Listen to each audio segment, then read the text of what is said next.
大家好，又到驚犬美食時間。今日同大家介紹一間係驚犬樓下嘅食店，佢嘅位置較小，主要做外賣。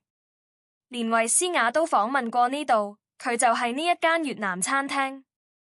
佢獨沽一味只係做一款粵式法包。食飯時間都有唔少人等外賣。飲品方面，佢款唔多，有蜜糖青檸蘇打同埋滴漏咖啡。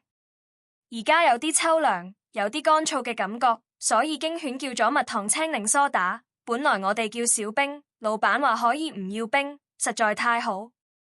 我哋拎咗嘢食之後，帶返鋪頭食。佢嘅材料非常之豐富，啲配菜多到一咬就爆晒出嚟。佢嘅材料包括咗有紅蘿蔔絲、扎肉、青瓜絲、番茄、乾醬、豬手。至於元鬚同埋辣椒，可以因應個人口味加多或者減少。呢個法包除咗配料豐富，個麵包都好脆，所以吸引咗好多人叫外賣。佢個法包58蚊，要埋嘢飲加10蚊，的確係尖沙咀外賣嘅首選。